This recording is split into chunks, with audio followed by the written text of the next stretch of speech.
existe uma série de coisas na nossa vida que são necessárias para a nossa existência. E justamente por elas serem necessárias que não podem ser metas. Por exemplo, você precisa de se alimentar, certo? Então logo você vai precisar de um emprego como uma fonte de renda, né? Para poder prover esse seu sustento. Você vai precisar também de uma casa para poder dormir, né? Descansar, se proteger, né? Do frio, da chuva, do sol durante o calor, de animais selvagens e diversas outras coisas.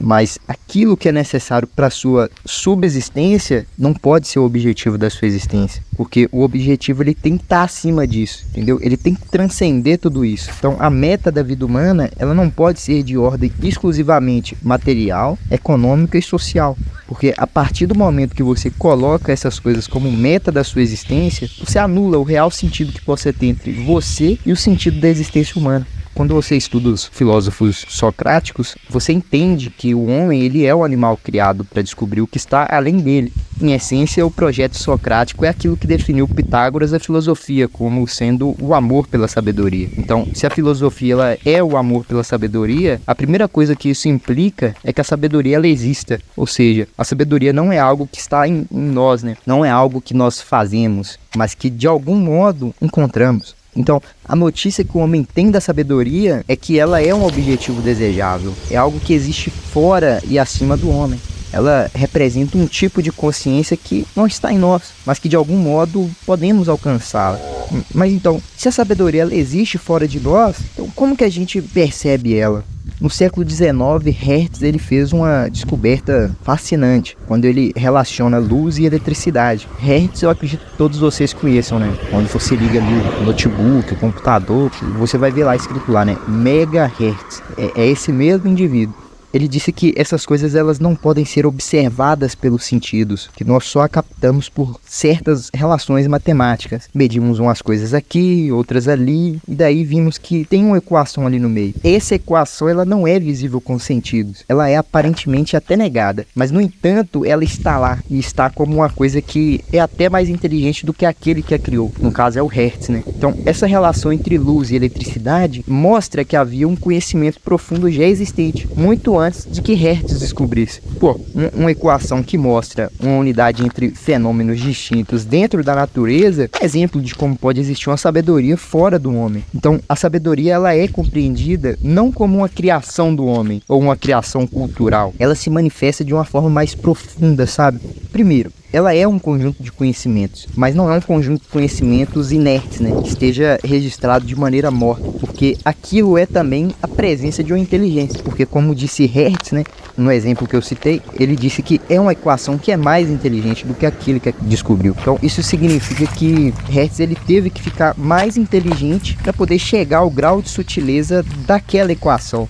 À medida que você se aproxima desses conteúdos e absorve algo dessa inteligência, que de certa forma te vivifica, o indivíduo ele percebe que os conteúdos da sabedoria são amáveis, pois ele reconhece a inteligência que é melhor do que a dele. Então o homem ele ama a sabedoria porque a sabedoria ama o homem. Ela é amável porque ela é boa para o homem. Ela de certo modo se oferece e lhe dá alguma coisa. Isso que a sabedoria dá, ela não acrescenta ao homem apenas um conhecimento teórico, mas, de certo modo, intensifica a sua maneira de ser.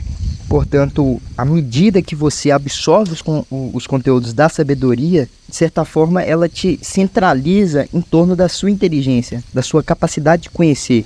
Essa capacidade ela é o principal elemento constitutivo do ser humano, porque a diferença do ser humano para os demais animais ela é qualitativa. O ser humano ele se define e se diferencia de todos os outros animais pela sua capacidade de conhecer a realidade, incluindo a própria sabedoria, que representa, né, o aspecto mais inteligente e superior da realidade. Então, assim, ao conhecê-la, você vai realizar aquilo que é principal em você, que é exatamente a sua capacidade de conhecer.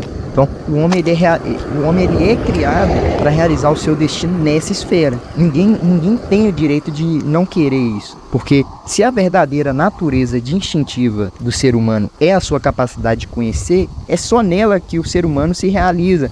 As vidas que não direcionam para esse objetivo, elas são como que vidas frustradas, né? Vidas que não chegaram a manifestar plenamente a capacidade humana central. Você não vai se espantar por isso também, né? Porque é natural. Acontece em todas as espécies animais. Não há uma única espécie que todos os animais, né, realizem plenamente as potencialidades daquela espécie.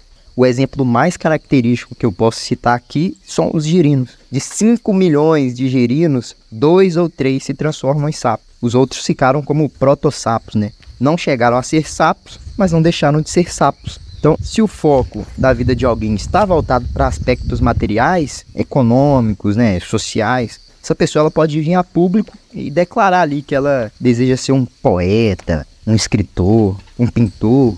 O que ela realmente está buscando é algo que tem um valor social. Então, mesmo assim, essa busca ela vai se limitar à esfera material. Quando alguém não se volta para o mistério da existência ou para aquilo que está além dele mesmo, essa pessoa ela não está alcançando o que é essencial ao ser humano. E, na verdade, isso até revela uma distinção de castas. Embora na Índia as castas elas tenham sido organizadas em uma estrutura social, as castas, na verdade, refletem diferenças individuais presentes em todas as classes. O indivíduo ele pode ser muito pobre e ainda buscar o propósito mais elevado. Enquanto que o outro, mesmo sendo rico, ele pode se prender a interesses superficiais, né? Do tipo comer, cagar e dar. Então, o fundamental é que cada um mantenha dentro de si aquela chama, né? Aquela chama que o eleva acima da mediocridade social. Essa chama, ela é o chamado do Altíssimo para a busca do que é mais elevado. Se alguém não possui essa chama, é porque se desvaloriza, porque ela está lá. Então, se você não tem, é porque você negou. Então, você se desvaloriza. Se existe um princípio que justifica uma separação de hierarquia entre seres humanos, não pode se basear em riqueza ou raça. Isso tudo é conceitos materialistas, sabe? A meritocracia espiritual e intelectual que deve ser o critério de distinção. Porra, você vai classificar a pessoa pela quantidade de dinheiro que ela tem no bolso? Muitas das vezes essa riqueza ela é uma herança. E o pior, a pessoa ela ainda acredita que é algo importante por ter recebido um dinheiro de outra pessoa. Da mesma forma, tem pessoas que se sentem superior por questões raciais. Tudo isso é materialismo. É uma perspectiva mesquinha, tacanha e que não reflete critérios humanos, mas sim critérios caninos. Não aceite essas convivências tóxicas. Hierarquize por isso. Então diga: pô, você não tem a chama do espírito acesa em você. Eu não quero conversar com você. Foi você que se colocou abaixo, não fui eu. Você se classificou, eu não te classifiquei. Foi você que ignorou o chamado do Altíssimo. Foi você que negou a sua vocação humana e jogou tudo no lixo. Então o que sobrou é lixo. Não hesite em selecionar seus amigos, porque aqueles que são movidos apenas por interesses mundanos, essas pessoas elas só vão fazer atrapalhar a sua vida, porque elas vão viver fazendo chantagem. Ah, que você não gosta mais de nós. Responde na lata, cru, seco, não gosto. E daí? Se quiser que eu goste de você, melhore.